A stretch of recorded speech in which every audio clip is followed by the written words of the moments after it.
Ladies and gentlemen, welcome to my channel Roots of Fear. During the sweltering summer of 1716, 14 of South Carolina's wealthiest plantation owners gathered at the Grayfield estate for what they thought would be a routine business meeting. Not one of them walked out alive. What authorities discovered 3 days later defied all explanation. Charred remains laid out in a perfect circle around a massive coal furnace. Their hands bound with iron shackles, their mouths stuffed with raw cotton. The sole witness was an enslaved woman named Esperanza de Lima, found sitting calmly in the estate's kitchen, humming a Portuguese lullaby while methodically sharpening kitchen knives. When questioned, she spoke only one phrase in broken English: "Justice burns slower than coal, but burns complete." Colonial records of this incident were sealed by order of Governor Robert Johnson and remained buried in Charleston's archives for more than 2 centuries. Tonight, we reveal the terrifying truth behind what became known as the Grayfield Massacre, a story of vengeance so methodical and brutal that it changed how the entire colony viewed their human property. Before we continue with the story of Esperanza de Lima and the night that shook colonial South Carolina to its core, I need you to do something for me. Hit that subscribe button and ring the notification bell, because stories like this one, buried by time and covered up by those in power, deserve to be told. And while you're at it, let me know in the comments which state you're listening from. Are there any dark historical secrets hiding in your own backyard? Now, let's step back to 1716 and discover how a woman considered nothing more than property orchestrated one of the most calculated acts of revenge in colonial American history. The story begins not with that horrific night, but 15 years earlier in the bustling port city of Charleston, South Carolina. The year was 1701, and the colony was experiencing unprecedented prosperity built on the backs of enslaved Africans who worked the rice plantations that stretched along the coastal lowlands. Among the most successful planters was Edmund Grayfield, a second-generation colonist whose family had carved out a 3,000-acre empire from the swamplands north of the Ashley River. Grayfield was a man of particular cruelty, even by the harsh standards of his time.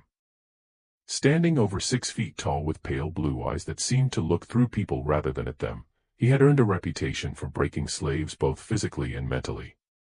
His plantation, known as Grayfield Estate, was whispered about in the slave quarters throughout the region. It was said that slaves sent there either died within a year or emerged as hollow shells of their former selves. In September of 1701, a Portuguese slave ship called the Santa Maria arrived in Charleston harbor carrying 180 souls from the coast of Angola. Among them was a young woman, perhaps 20 years old, who would be given the name Esperanza de Lima by her new owner. What made her different from the other slaves was not immediately apparent to the white colonists who inspected her like livestock at the market. She was of average height and build, with intelligent dark eyes and intricate tribal scarification on her shoulders that told the story of her royal lineage, a story that would remain unknown to her captors. What they didn't know was that Esperanza had been the daughter of a powerful village chief, trained from childhood in the arts of strategy, negotiation, and what colonial minds would have dismissed as witchcraft but was actually a sophisticated understanding of herbs, poisons, and human psychology. She had witnessed the Portuguese raiders burn her village, murder her father, and enslave her people. In her mind, every white face she encountered was connected to that original sin. Edmund Grayfield purchased her for £42 sterling, a considerable sum that reflected her apparent health and young age. He had specific plans for his new acquisition. Grayfield's previous house slave, an older woman named Sarah, had recently died under mysterious circumstances, though everyone on the plantation knew she had been beaten to death for spilling wine on his imported English carpet. From her first day at Grayfield Estate, Esperanza began what would become a 15-year campaign of careful observation and meticulous planning. She learned English quickly but pretended to understand far less than she actually did. She watched. She listened. She remembered every slight, every cruelty, every name mentioned in hushed conversations among the plantation elite. The Grayfield Estate was more than just a home, it was the unofficial meeting place for what the planters called the Rice Council, a group of 14 plantation owners who controlled the colony's agricultural policies and, by extension, its political future. These men met monthly to discuss rice prices, slave regulations, and how to maximize their profits while minimizing colonial oversight from London. They saw themselves as kings of their own domains, answerable to no earthly authority. The 14 members of this council represented the most powerful families in the colony: Edmund Grayfield, the unofficial leader; William Petton, whose plantation produced more rice than any other in the Americas; James Rutherford, who also served as a colonial judge; Marcus Sutton, who owned the largest slave trading operation between Charleston and Savannah; Henry Caldwell, whose political connections reached all the way to the governor's office; Thomas Harrington, a former British naval officer, who ruled his plantation like a military compound; Benjamin Fairfax, whose family fortune dated back to the earliest colonial settlements; Samuel Kingsley, who specialized in seasoning newly arrived African slaves; Robert Fielding, known for his innovative torture techniques; Charles Warwick, whose plantation bordered 3 others and served as a nexus for information; Jonathan Creighton, who maintained detailed records of slave breeding programs; David Norris, whose medical background made him particularly effective at keeping slaves alive just long enough to extract maximum labor; Alexander Hartwell, whose plantation served as a prison for runaway slaves from across the region; and finally, George Baxter, the youngest member at 35, whose enthusiasm for violence had earned him rapid acceptance into this exclusive circle. These were not simply cruel men. They were systematically evil, treating human beings as nothing more than agricultural equipment to be used, repaired, and discarded as economics dictated. They shared techniques for breaking rebellious spirits, compared notes on optimal caloric intake to maximize work output while minimizing costs, and boasted about their most creative punishments during their monthly gatherings. Esperanza served at these meetings for 15 years, moving silently around the dining room like a shadow, refilling glasses and clearing plates while these men discussed their human property like cattle. She heard them laugh about families they had separated, debate the merits of whipping versus branding, and plan expansions of their operations that would require the importation of hundreds more slaves. But what truly set Esperanza's plan in motion was not just the general cruelty of slavery. It was something far more specific and personal. In the spring of 1715, everything changed for Esperanza de Lima. After 14 years of silent servitude, she had done something that plantation owners considered impossible. She had maintained her humanity while living in hell. More than that, she had found love. His name was Kwame, though the plantation records listed him simply as Boy Tom. He had been born on the Rutherford plantation in 1693, making him 22 years old when he caught Esperanza's attention. Kwame possessed a rare combination of physical strength and intellectual curiosity that had somehow survived the brutal seasoning process that broke most slaves within their first year. He could read, a skill he had learned in secret from a sympathetic overseer who had since died, and he had been secretly teaching other slaves basic letters and numbers during the brief rest periods on Sundays. Kwame and Esperanza began meeting in secret, initially sharing information about the movements and plans of their owners. Their relationship deepened slowly, carefully, with the patience of people who understood that discovery would mean death. They communicated through a system of songs and gestures that appeared to be nothing more than typical slave behavior to white observers but carried detailed messages about escape routes, friendly contacts, and opportunities for resistance. By late 1715, they had developed what was perhaps the most sophisticated intelligence network in colonial South Carolina. Esperanza used her position at the Rice Council meetings to gather information about patrol schedules, legal changes, and plantation vulnerabilities, while Kwame used his work assignments. He was frequently loaned out to other plantations for heavy labor, to establish contacts throughout the region. They were planning something unprecedented, not a simple escape attempt that would affect only themselves, but a coordinated uprising that could potentially free hundreds of slaves across multiple plantations. They had identified sympathetic whites, mapped out safe houses, and even established contact with free black communities in Spanish Florida who could provide sanctuary for escaped slaves. But their careful planning was undone by simple human emotion. On March 15, 1716, Edmund Grayfield announced at the monthly Rice Council meeting that he had decided to expand his breeding program.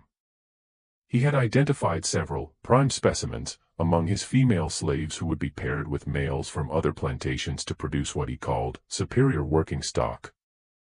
The program would begin immediately, with selected females being moved to a separate compound where they would be monitored constantly to ensure successful pregnancies. Esperanza's name was at the top of his list. When she overheard this conversation while serving wine to the council members, her face remained impassive, but something fundamental shifted inside her. She had survived 15 years of slavery by maintaining hope, hope for freedom, hope for revenge, hope for a future where she could live as a human being rather than property. Now Grayfield was planning to reduce her to nothing more than a breeding animal. That night, she met Kwame at their usual spot, a fallen cypress tree deep in the plantation's rice fields, where the sound of their voices would be masked by the chorus of insects and night birds. She told him about Grayfield's plan, and they both understood what it meant. Once she was moved to the breeding compound, their contact would become impossible. Their intelligence network would collapse. Their planned uprising would die before it began. In desperation, he urged they run that very night. He had made contact with a Spanish trader who could smuggle them to St. Augustine within a week. They could be free, start a new life, maybe even find a way to help other slaves from relative safety. But Esperanza refused. "Running saves us," she told him in their native Portuguese, a language they used only for their most private conversations. "But it changes nothing for our people. These men will continue their evil. More ships will arrive. More families will be destroyed. More children will grow up as property." She had spent 15 years watching these 14 men make decisions that affected thousands of lives with casual cruelty. She had heard them laugh about separations, discuss torture techniques like culinary recipes, and plan expansions of their operations that would bring even more suffering to people who looked like her. "I have learned their patterns," she continued. "I know their secrets. I know when they are most vulnerable. We have one chance to send a message that will be remembered forever. One chance to make them afraid the way they make us afraid." Kwame understood what she was suggesting, and he was terrified, not of death, for slaves lived with the constant threat of death, but of the systematic torture that would precede execution if they were caught. He had seen what happened to slaves who raised their hands against whites. The punishments were designed to serve as examples, to break the spirits of every other slave who witnessed them. But he also understood that Esperanza was right. Their planned escape would save 2 lives while leaving the system intact. Her alternative was unthinkably dangerous, but it offered the possibility of something greater, a blow against slavery itself that might inspire others, or at least make slave owners think twice about their casual cruelty. They spent the next 2 weeks refining a plan that was part intelligence operation, part psychological warfare, and part tactical strike. Esperanza would use her access to the monthly Rice Council meeting to create an opportunity for devastating retaliation. Kwame would handle logistics, acquiring materials, establishing alibis for sympathetic slaves, and creating contingency plans for various scenarios. What they developed was perhaps the most sophisticated act of slave resistance in colonial American history, and it all centered on a simple fact that Esperanza had observed over 15 years of service. The Rice Council members were so confident in their absolute power that they had become careless about their personal security. The monthly meeting scheduled for June 23, 1716, would be their last. June 23, 1716, dawned with the oppressive heat that made South Carolina summers nearly unbearable for everyone except those who had grown up with the climate of equatorial Africa. Esperanza woke before sunrise, as she had every day for 15 years, and began her morning routine. But today was different. Today was the culmination of 15 years of careful observation, meticulous planning, and suppressed rage. The monthly Rice Council meeting was scheduled to begin at 2 o'clock in the afternoon, giving the 14 plantation owners time to travel to Grayfield Estate and conduct any preliminary business before the formal session. These meetings typically lasted 4 to 6 hours, depending on the agenda and the amount of imported rum that Edmund Grayfield provided for his guests. Esperanza had spent weeks studying the patterns of previous meetings, noting everything from seating arrangements to bathroom breaks to the timing of various agenda items. She knew that Marcus Sutton always arrived early to conduct private business with Grayfield. She knew that Benjamin Fairfax had a weak bladder and would excuse himself approximately every 90 minutes. She knew that the discussion of rice prices always happened before dinner was served, while conversations about slave management typically occurred afterward when the rum had loosened their tongues. Most importantly, she knew about the coal furnace. Grayfield Estate had been built in 1695 with a massive kitchen designed to feed not only the main house but also the various overseers, craftsmen, and domestic slaves who lived on the property.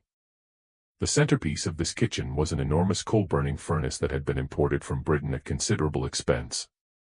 Unlike the wood-burning fireplaces found in most colonial homes, this furnace could maintain extremely high temperatures for extended periods, making it ideal for large-scale cooking operations.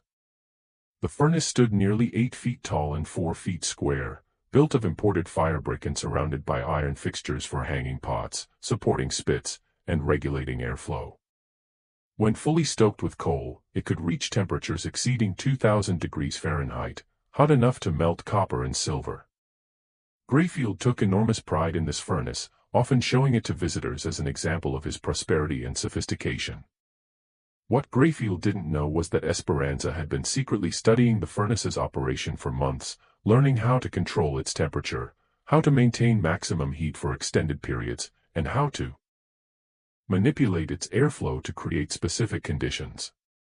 She had also been gradually stockpiling coal in a storage room adjacent to the kitchen, telling the overseers that Mr. Grayfield had ordered extra fuel for a planned expansion of cooking operations. 3 days before the meeting, Esperanza received devastating news that solidified her resolve beyond any possibility of doubt. Kwame had been sold. James Rutherford had decided that his plantation needed additional field hands for an expansion project, and he had convinced Grayfield to sell him Boy Tom for £60.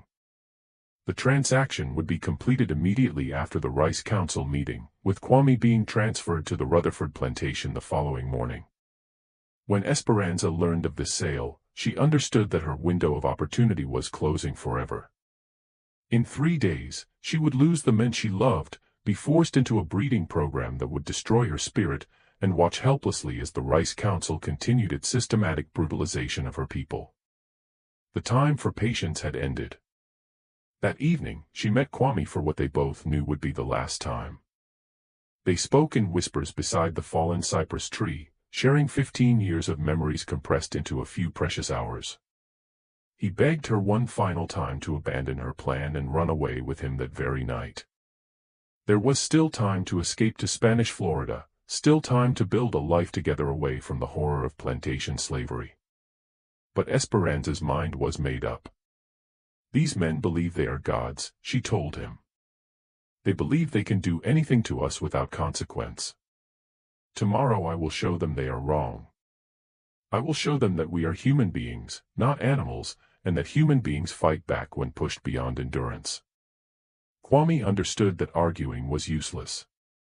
He had known Esperanza for less than 2 years, but he had learned to recognize the steel in her voice when her mind was completely made up.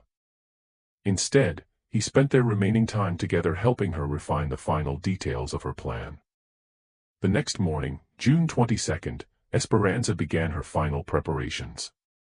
She started by conducting a thorough inventory of the kitchen and adjoining storage areas, identifying every tool, ingredient, and material that might be useful. She paid particular attention to the iron shackles and chains stored in the kitchen's pantry, devices typically used for restraining slaves during punishment but kept readily available throughout the plantation. She also made careful note of the kitchen's layout and the movement patterns of other domestic slaves throughout the day. The success of her plan would depend partly on ensuring that innocent slaves were not present when events unfolded and partly on maintaining the appearance of normal operations until the critical moment arrived. Most importantly, she began preparing the coal furnace.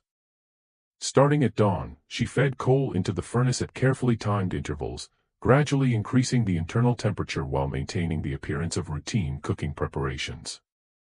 By late morning, the furnace was approaching peak operating temperature, ready to maintain maximum heat for several hours. The other domestic slaves noticed nothing unusual about Esperanza's behavior. She had always been quiet and methodical in her work, and her preparations for the monthly Rice Council meeting appeared identical to her routine for previous gatherings. She cleaned the dining room, arranged the furniture, prepared serving dishes, and set up the imported crystal glasses that Grayfield used to impress his guests. But hidden in the kitchen, arrangements were being made that would transform a routine business meeting into something far more sinister. By noon on June 23, 1716, the first of the Rice Council members had begun arriving at Grayfield Estate.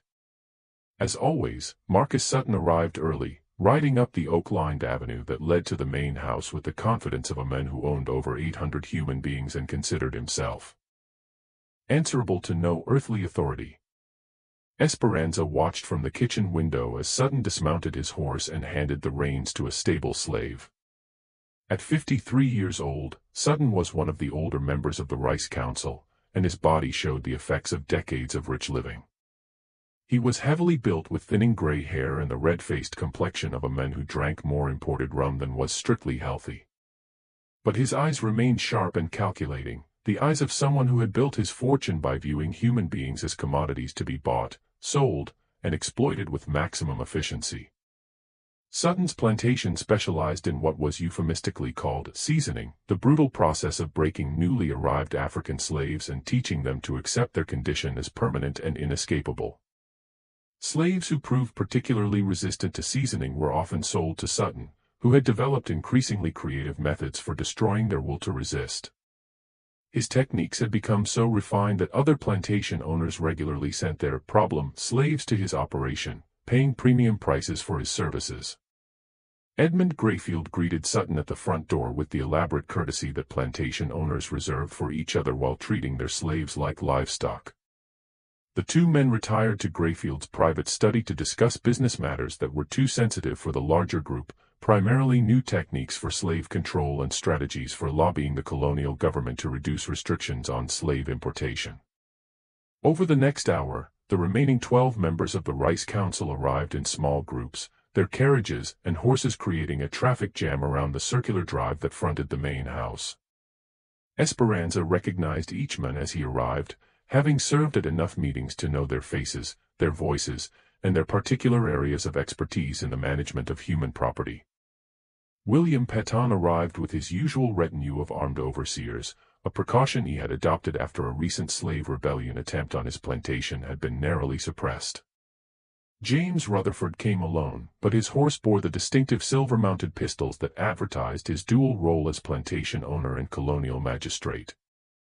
Henry Caldwell traveled in an elaborately decorated carriage that displayed his family's coat of arms, a pretentious affectation that highlighted his political connections and social ambitions. Each arrival was greeted with the same ceremonial courtesy, the same exchange of pleasantries about weather and crops and the persistent Indian problem along the frontier.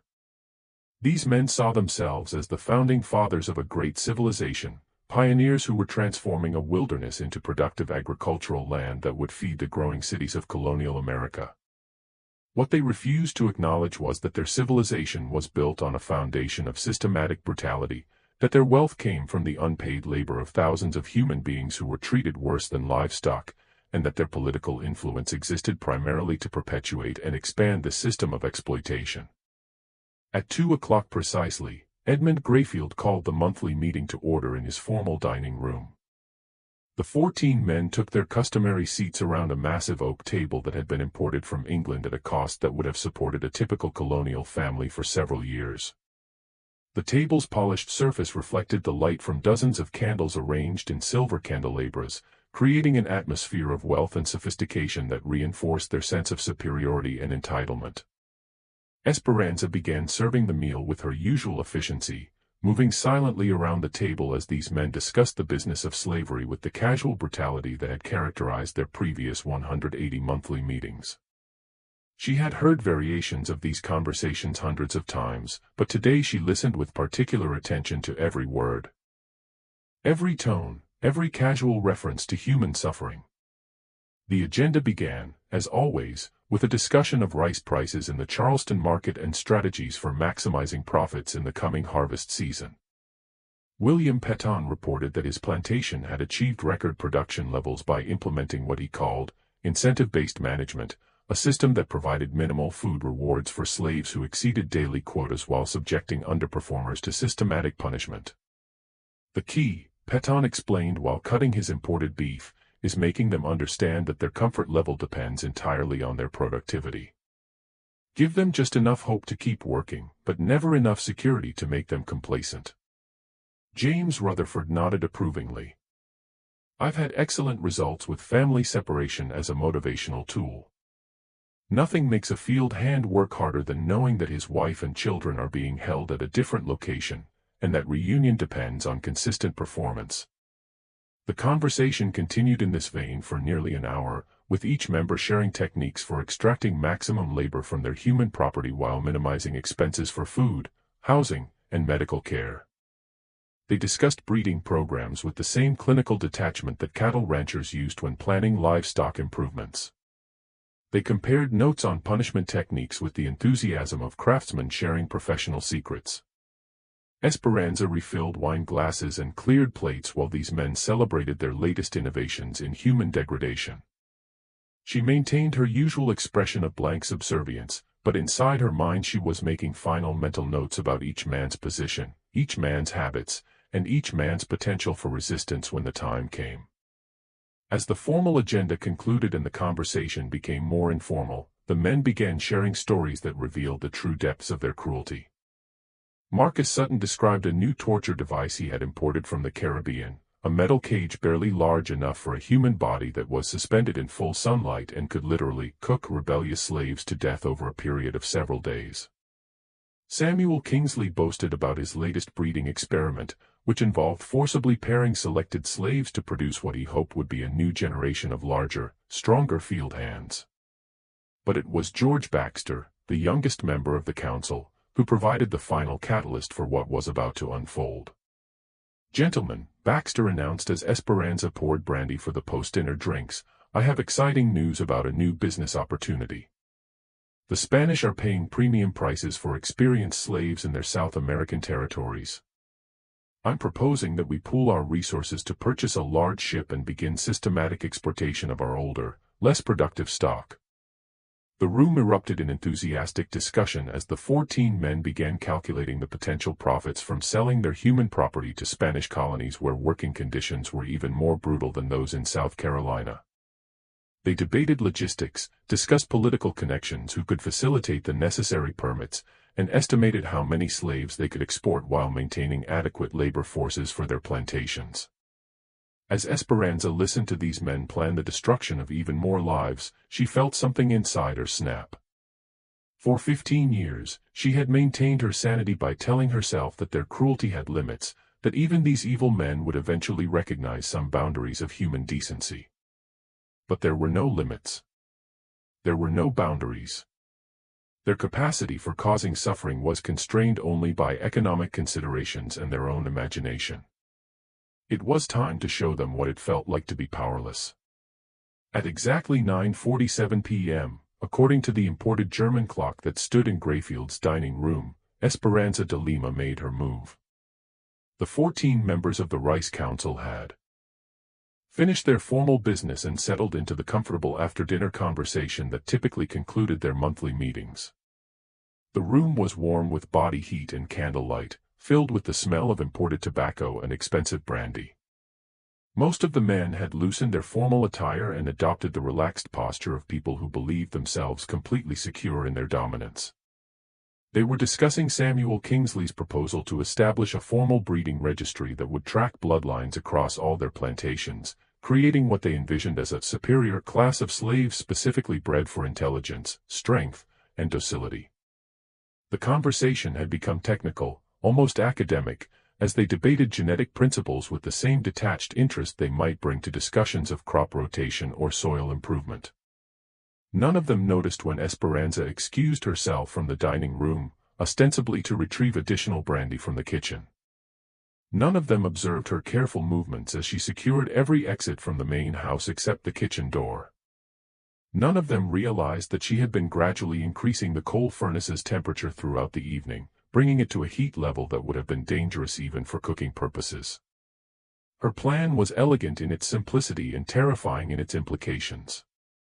Over the previous several days, she had used her access to the estate's storage areas to position iron shackles and chains at strategic locations throughout the house. These restraint devices, normally used for punishing rebellious slaves, were now distributed in such a way that she could quickly secure anyone she encountered. She had also prepared a special mixture based on knowledge passed down from her grandmother, a combination of local herbs that could render someone unconscious within minutes if absorbed through food or drink. This mixture had been carefully added to the brandy decanter that she had been serving throughout the evening. As the Rice Council members continued their discussion of human breeding programs, the first effects of Esperanza's preparation began to manifest.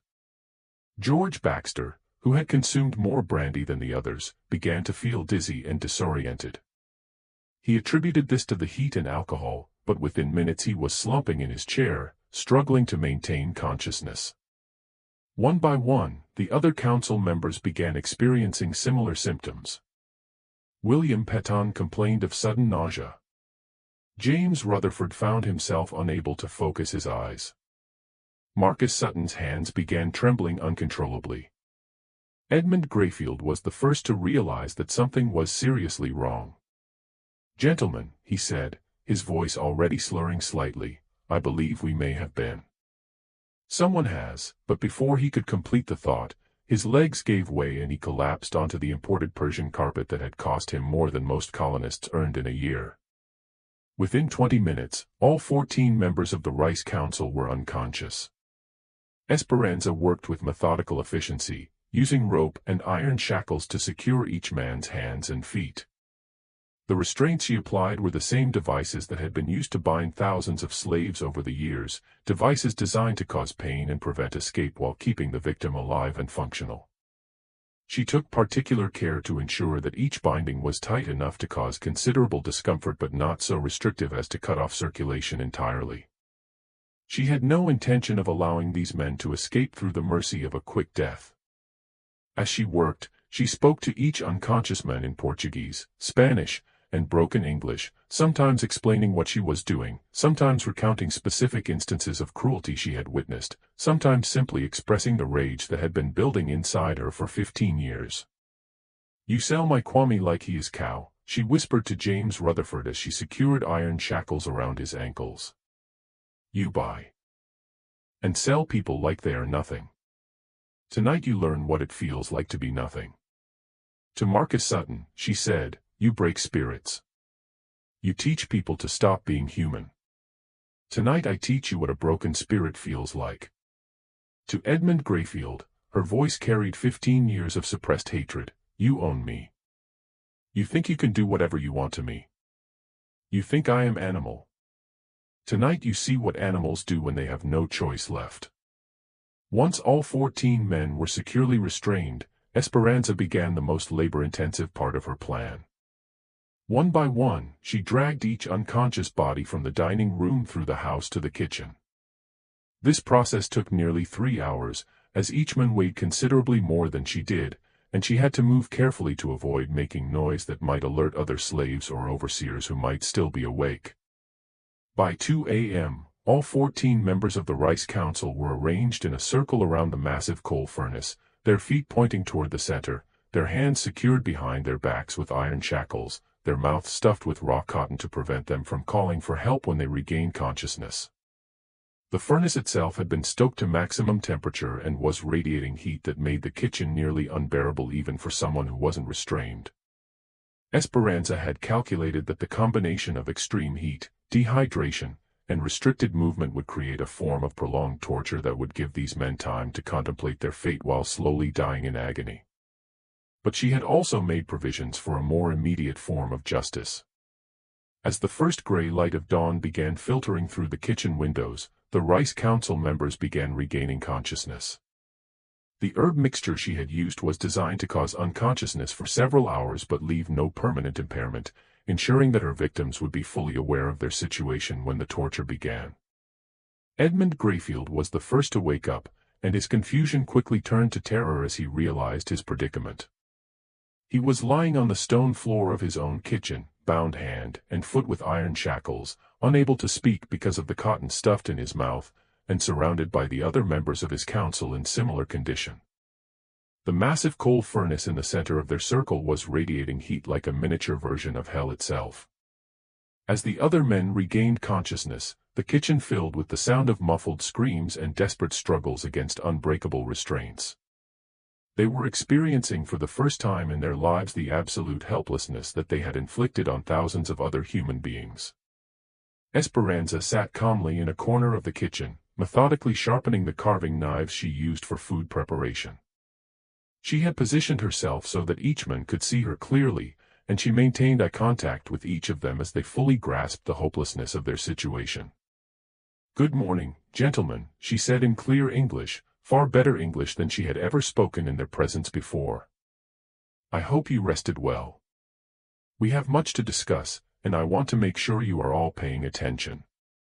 She stood up and walked slowly around the circle, looking down at each restrained man with the same expression of cold evaluation that they had used when inspecting slaves at the Charleston market. "For 15 years I have served your meetings. I have listened to your conversations. I have heard you discuss my people like we are cattle to be bought and sold and bred and slaughtered according to your convenience." She paused next to Marcus Sutton, who was struggling frantically against his restraints. "You, Mr. Sutton, specialize in breaking spirits. You take people who still remember being human and teach them to forget. You have perfected techniques for destroying hope, for making proud men and women into hollow shells who exist only to serve your pleasure." She moved to James Rutherford. "You, Mr. Rutherford, use family separation as a tool of control. You deliberately destroy the bonds between parents and children, between husbands and wives, because you have learned that people without families are easier to control." She continued around the circle, addressing each man by name and recounting specific acts of cruelty that she had witnessed or heard described during their monthly meetings. With each recitation, the men's struggles became more desperate, and their muffled cries more frantic. Finally, she returned to Edmund Grayfield. "And you, Mr. Grayfield, are the worst of all because you could have chosen differently. You have education. You have wealth. You have power. You could have treated us as human beings. Instead, you chose to be a monster because being a monster was more profitable." She walked back to the center of the circle, standing directly in front of the coal furnace. "Today you are going to experience what it feels like to be powerless. You are going to learn what it means to be at the mercy of someone who views you as less than human. And you are going to die slowly, painfully, with plenty of time to think about all the suffering you have caused." With that announcement, Esperanza began the final phase of her plan. What happened over the next 6 hours would become the stuff of legend and nightmare throughout colonial South Carolina, though the full details would remain buried in sealed government archives for more than 2 centuries. Esperanza de Lima transformed the Grayfield estate kitchen into a theater of retribution where 14 of the colony's most powerful men experienced for the first and last time what it meant to be completely helpless in the hands of someone who viewed them as less than human. She began with psychological torture, moving slowly around the circle and forcing each man to listen as she recounted in excruciating detail specific instances of cruelty that she had witnessed during her 15 years of servitude. She described children torn from their mothers' arms, husbands separated from wives, proud men reduced to broken shells through systematic brutalization. She spoke in the calm, measured tone that these men typically used when discussing the management of their human property. "Mr. Peton," she said, kneeling beside the terrified plantation owner, "do you remember the woman named Asher? She was pregnant when you bought her in 1714. You worked her in the rice fields until the day she went into labor, then sold her baby to a trader from Georgia before she even recovered from childbirth. She cried for 3 days straight. You told your overseer to whip her for excessive noise that was disturbing your sleep." Peton's eyes widened with terror as he recognized the incident. Like most plantation owners, he had committed so many acts of casual cruelty that individual cases blended together in his memory. But Esperanza had remembered every detail, every name, every act of systematic dehumanization that she had witnessed. She moved to Charles Warwick. You enjoy watching punishments, Mr. Warwick. You attend whippings like other men attend horse races. Last spring, you paid Mr. Grayfield £5 to let you personally administer 50 lashes to a man who had tried to run away. You took your time, spacing the strokes so he would remain conscious for the entire punishment. You smiled the whole time. The heat from the coal furnace was becoming unbearable. Sweat poured down the faces of the restrained men, mixing with tears of terror and creating dark stains on their expensive imported clothing.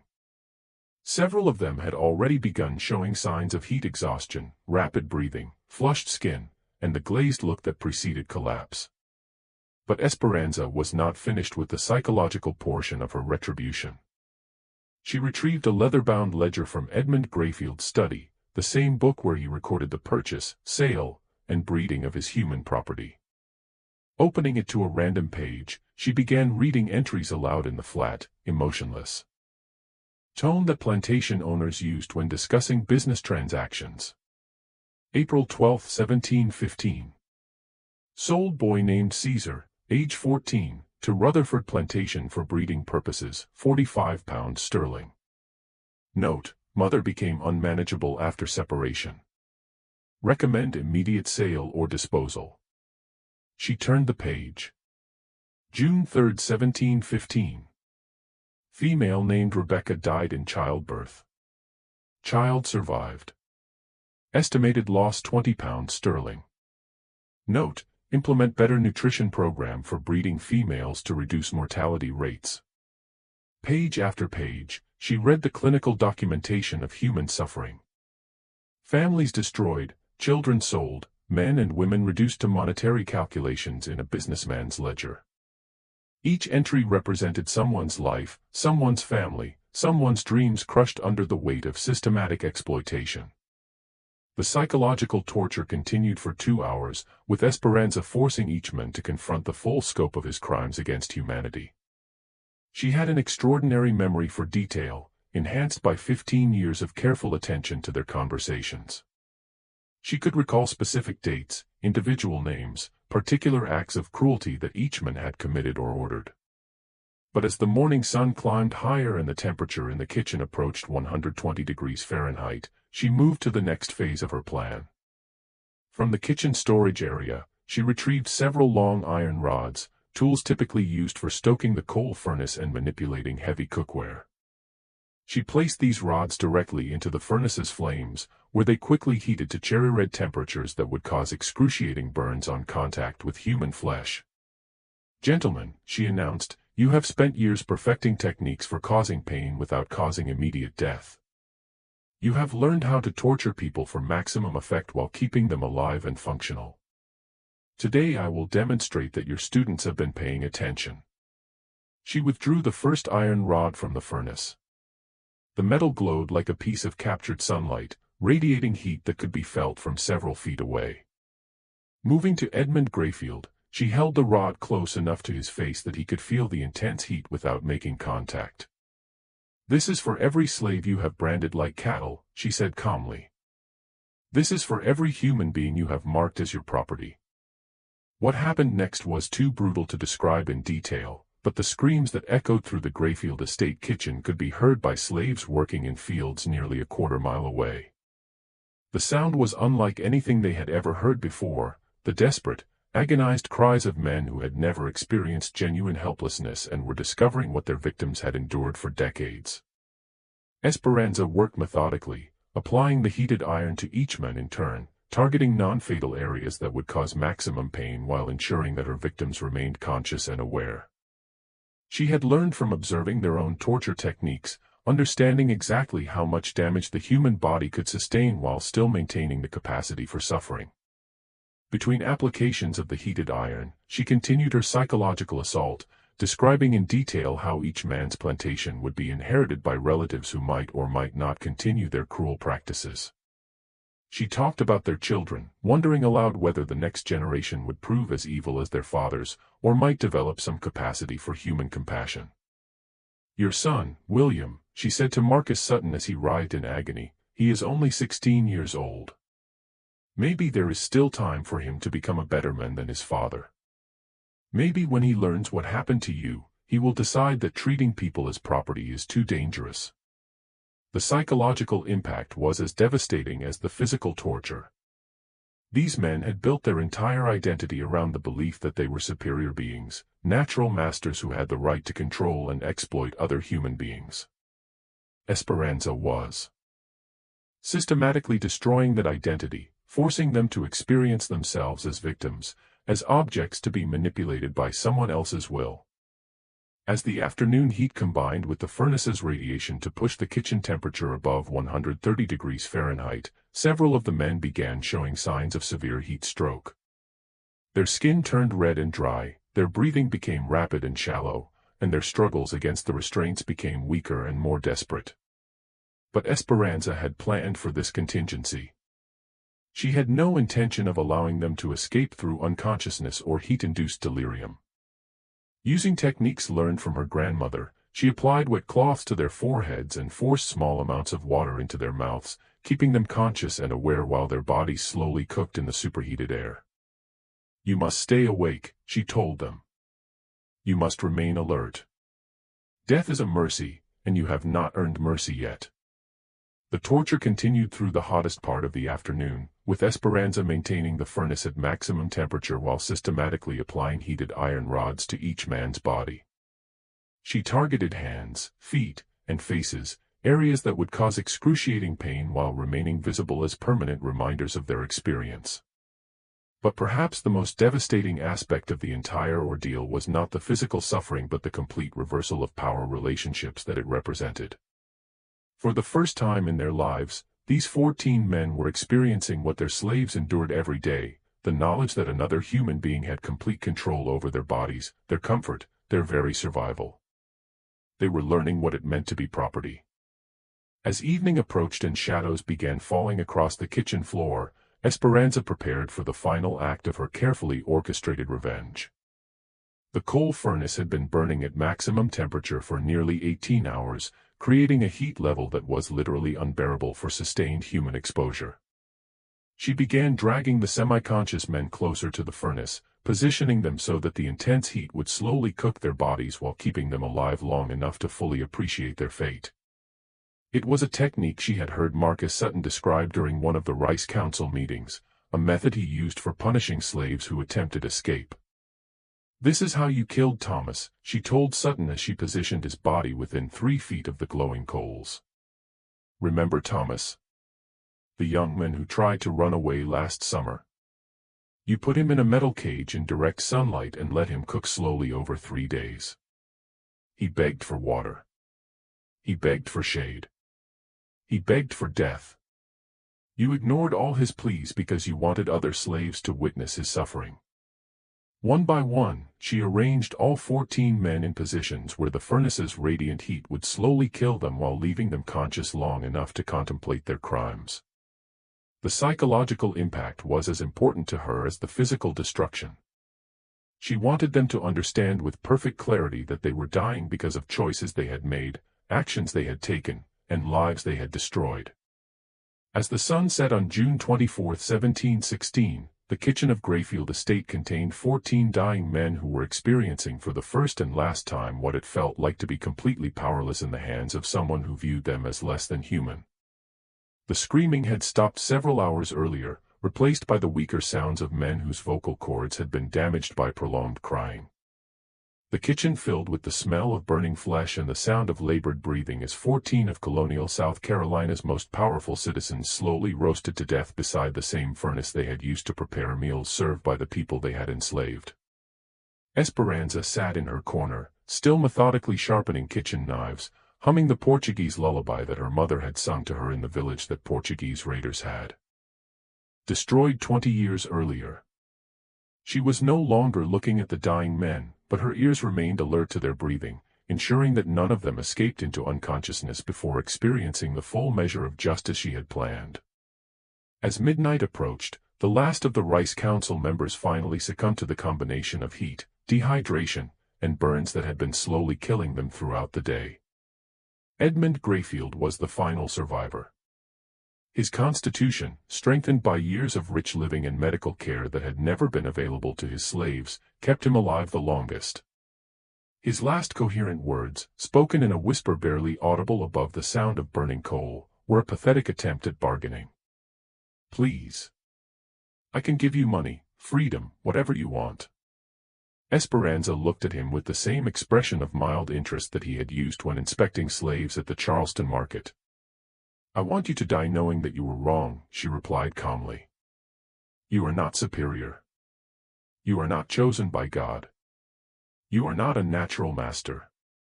You are just a man who chose to be evil. And now you are paying the price for that choice." Those were the last words that Edmund Grayfield heard before the heat and dehydration finally claimed his life. Dawn broke on June 25, 1716, revealing a scene that would haunt the survivors for the rest of their lives. When the other plantation slaves began their morning routines, they discovered 14 charred corpses arranged in a perfect circle around the massive coal furnace in the Grayfield estate kitchen. The bodies were barely recognizable as human, reduced to blackened shells by 18 hours of exposure to extreme heat. Esperanza de Lima was found sitting calmly at the kitchen table, methodically sharpening carving knives while humming a haunting melody that none of the other slaves recognized. She showed no signs of distress or exhaustion, despite having orchestrated and witnessed one of the most elaborate acts of revenge in colonial American history. When the plantation's white overseers arrived to investigate, they found a scene that defied their understanding of the natural order. 14 of the colony's most powerful men had been killed by a single slave woman who had somehow overpowered them all and subjected them to a form of torture that exceeded anything in their experience. The implications were terrifying. If one slave could accomplish this level of devastation against multiple plantation owners, what might happen if slaves began organizing more sophisticated forms of resistance? The psychological impact on the white colonial population was immediate and profound. For the first time, they began to fear the people they had enslaved. Word of the massacre spread throughout the colony within days, carried by riders who had been dispatched to inform the victims' families and business associates. But the colonial authorities faced a serious dilemma in deciding how to respond to the incident. On one hand, they needed to demonstrate that slave rebellion would be met with swift and brutal retaliation. The entire plantation system depended on maintaining the slaves' belief that resistance was futile and that white dominance was absolute and permanent. On the other hand, they needed to prevent the spread of detailed information about Esperanza's methods and success. If other slaves learned that 14 plantation owners could be killed by a single woman armed only with intelligence, patience, and determination, the results could be catastrophic for the entire colonial economy. Governor Robert Johnson convened an emergency session of the Colonial Council to discuss the crisis. After 3 days of heated debate, they reached a decision that prioritized political stability over public justice. The official records of the Grayfield massacre were sealed by gubernatorial order and locked in the Charleston archives with instructions that they not be opened for 50 years. The families of the victims were informed that their relatives had died in a tragic fire that had consumed the Grayfield estate kitchen during a business meeting. No mention was made of Esperanza's role in their deaths. Esperanza herself presented a more complex problem. Executing her publicly would require explaining her crimes, which would spread exactly the kind of information that the colonial government wanted to suppress. But allowing her to live would send the message that slave rebellion could succeed without consequences. The solution they devised was as cruel as it was politically expedient. Esperanza was sentenced to be sold to a Spanish trader who specialized in supplying slaves to the silver mines of South America, a fate that was universally understood to be a delayed death sentence. The working conditions in the Spanish mines were so brutal that slaves typically survived less than 2 years before succumbing to exhaustion, disease, or accidents. But even this sentence carried risks. If Esperanza managed to survive long enough to share her story with other slaves, she could become a symbol of successful resistance that might inspire additional rebellions. The colonial authorities solved this problem by ensuring that Esperanza would never reach the Spanish mines alive. On July 15, 1716, exactly 3 weeks after the Grayfield massacre, Esperanza de Lima was loaded onto a Spanish trading vessel called the Santa Isabella that was bound for Cartagena. The ship's captain had been secretly instructed to ensure that she did not survive the voyage, but to make her death appear accidental. The Santa Isabella departed Charleston harbor on the evening tide, carrying 43 other slaves along with Esperanza. According to the ship's official log, she died of fever on the third day of the voyage and was buried at sea according to standard maritime practice. But there were rumors. Some of the surviving slaves from the Grayfield estate claimed that Esperanza had spoken of contingency plans, of allies in the Spanish territories who would help her escape if she could survive the ocean voyage. Others whispered that she had been seen speaking with free black sailors in Charleston harbor, possibly arranging for assistance during the trip. Most significantly, several slaves reported that Esperanza had spent her final weeks at the estate teaching other domestic workers about herbs, about anatomy, about the weaknesses of their masters and the vulnerabilities of the plantation system. Justice burns slower than coal, she had told them, but burns complete. The fire I started will spread to other kitchens, other plantations, other masters who think they are safe. Whether these rumors contained any truth was impossible to determine. The colonial authorities had moved quickly to disperse the surviving slaves from Grayfield Estate, selling them to plantations throughout the region to prevent any coordination of their stories or their activities. But the psychological damage was already done. In the months following the Grayfield massacre, a wave of unrest swept through the slave communities of South Carolina. There were no additional mass killings like Esperanza's methodical execution of the Rice Council members, but plantation owners began reporting an unprecedented series of smaller incidents that suggested coordinated resistance. Kitchen fires destroyed several plantation houses under suspicious circumstances. Valuable livestock died mysteriously after consuming feed that may have been poisoned.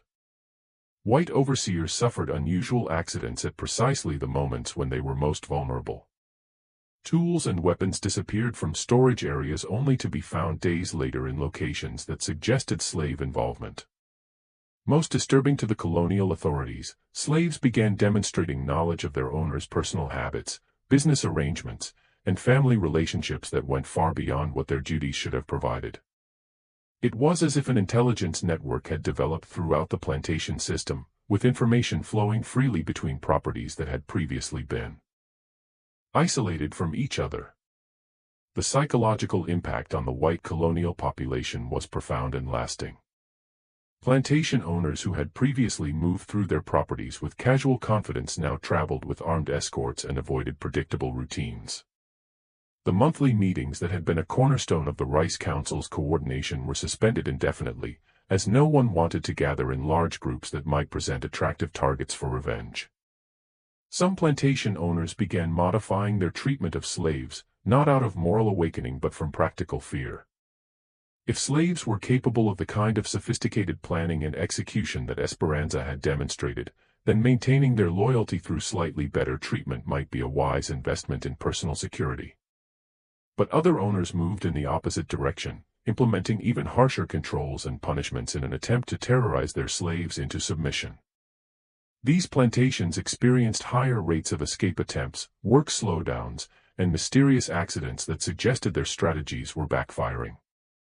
The colonial government responded by implementing new laws that restricted slave movement, prohibited gatherings of more than 3 slaves without white supervision, and mandated harsh penalties for any slave caught with weapons or tools that could be used as weapons. But these laws were difficult to enforce across the scattered plantation system, and they may have actually encouraged more sophisticated forms of resistance by driving slave organization underground. Perhaps most significantly, the story of Esperanza de Lima began circulating through the network of free black communities, underground railroad stations, and sympathetic white abolitionists who were beginning to organize opposition to slavery. Her name became a symbol of resistance that inspired other acts of rebellion throughout the American colonies. Historians would later debate whether the Grayfield massacre represented an isolated incident of individual revenge or the beginning of a more systematic form of slave resistance that contributed to the eventual collapse of the plantation system. The sealed colonial records made definitive analysis impossible, but the circumstantial evidence suggested that Esperanza's actions had inspired copycat incidents throughout the South. In 1739, 23 years after the Grayfield Massacre, the Stono Rebellion erupted in South Carolina, the largest slave uprising in colonial American history. While the specific connections to Esperanza's actions could not be proven, some of the rebellion's leaders were slaves who had worked on plantations that were connected to the original Rice Council network. The rebellion was eventually suppressed, but it demonstrated that the psychological impact of the Grayfield Massacre had not faded with time. Slaves throughout the region had learned that their masters were not invulnerable, that careful planning could overcome superior numbers and weapons, and that acts of resistance could succeed even against seemingly impossible odds. As the years passed and the American Revolution transformed the political landscape of the colonies, the story of Esperanza de Lima became part of the oral tradition that sustained slave communities through their darkest hours. Parents told their children about the woman who had made 14 masters pay for their crimes. Young slaves learned that resistance was possible, that intelligence and patience could be more powerful than physical strength, and that justice might be delayed but would eventually arrive. The sealed records in Charleston's archives remained unopened for exactly 50 years, as Governor Johnson had ordered. When they were finally made available to researchers in 1766, the American colonies were in the midst of political upheaval that would lead to independence from Britain. The story of the Grayfield Massacre was overshadowed by larger historical events, but it contributed to a growing awareness that the institution of slavery contained the seeds of its own destruction. By the time the United States Constitution was ratified in 1788, the plantation system that had seemed so permanent and invincible in 1716 was already showing signs of internal stress that would eventually tear the nation apart. The psychological impact of knowing that slaves could organize, plan, and execute sophisticated acts of resistance had fundamentally changed the relationship between master and slave. The masters were no longer confident in their absolute power. The slaves were no longer convinced of their absolute powerlessness. And in that shift of psychological balance lay the beginning of the end of American slavery. In the years that followed the Grayfield Massacre, whispers of the truth began to emerge from the most unexpected sources. A Spanish ship's clerk, writing in his private journal during a voyage to Cartagena in late 1716, recorded an extraordinary conversation with a Portuguese-speaking woman who had been secretly transferred from the Santa Isabella during a supply stop in Havana. According to the clerk's account, this woman spoke with remarkable intelligence about the plantation system in South Carolina, describing in precise detail the weaknesses and vulnerabilities of individual plantation owners throughout the colony. She claimed to have orchestrated what she called the first lesson, but suggested that it would not be the last. The fire that began in one kitchen, she reportedly told the clerk, will spread to many kitchens. The lessons I learned from watching masters at their evil work are now being taught to new students. Whether this woman was truly Esperanza de Lima could never be confirmed, but colonial records from Spanish Florida began documenting the arrival of unusually well-informed escaped slaves who possessed detailed knowledge of plantation operations throughout the British territories. These refugees seemed to have access to an intelligence network that extended far beyond what individual escapees should have known. More disturbing to the colonial authorities, reports began filtering back from Spanish territories describing communities of former slaves who were actively supporting escape attempts and resistance activities in the British colonies.